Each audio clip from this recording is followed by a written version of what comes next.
Okay, time to get the stuck, broken off tenon out of the shank. Now, all of these videos that I'm making are real projects. They're not staged. And it happened in this case that as I was getting ready to turn the camera on and was cranking the tap into the airway, it just popped loose. It didn't get in there more than 3 turns and I heard a little tick and out it came. That'll happen once in a while when you're doing this for real in the field. It's good because it means you're not going to have to take any risk at all with the patient. But it kind of spoils the flow of this project series. So to make up for that, we are going to stage this one, so to speak, in that I took a junk stummel, cut a quick tenon, and stuck it in there with a bit of super glue. So you can see how to use a slide hammer. It's very intuitive, but there's a couple of things that'll trip you up if you let them. And the main one is never try to use one of these things by hand. If you were to screw that in there right now and just grab the bowl and start doing that by hand, you're asking for trouble because the pipe will flex enough in your hand and nobody's strong enough to be that rigid. And if it moves, you're pulling off axis and putting all that strain is then going to be borne by the wood that surrounds the mortise there. So use a brace, and in this case it's an piece of oak board with different size holes drilled into it so you can match up the size of the tenon. There's small ones, large ones, all that. And then take this tool, put it through the hole, and you've already cut the threads in the airway using a T handle so that everything stayed lined up and you didn't put any weird... It'd be very difficult to turn this that smoothly, but I suppose you could, but I find it easier and safer to use one of these.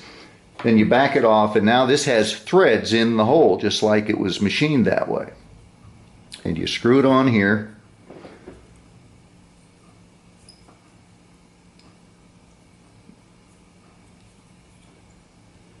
Make sure you get all the way down because you want full engagement. It won't bottom out because it's just a hole that runs through that tube.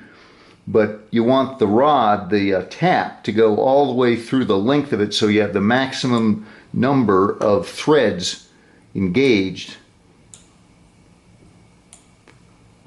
And there you go. And it'll just hang there.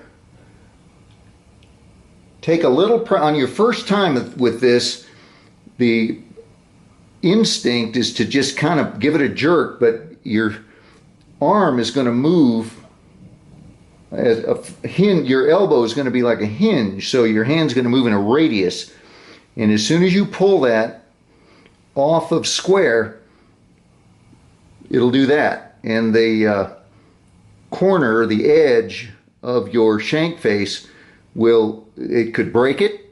You could end up with a flat spot on there and get a light gap, all that kind of stuff. So you got to be certain that you're going straight up and down. And that takes a little practice. It's more like you're pushing than you're pulling on something. It's difficult to describe, but it's easy to feel. So kind of give it a few practice slides to make sure you got the feeling of it. And then without hesitation, make sure that you're pressing down firmly on the face of the shank so everything stays square. Your left hand's firmly pushed down, and then just give it that, and out it comes. No muss, no fuss. Now that was actually glued in there, so it'll take it out. Don't worry about that. You might even have, in the worst case, I remember once years ago having to hit one 3 times to get it out, but it'll always do it. So that is it.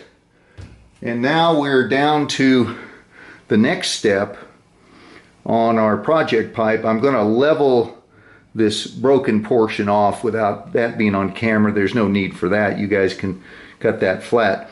And then we will mount this mouthpiece, this stem, on the drill press and drill a hole of a very specific size and very specific depth, and be on our way here. Alrighty.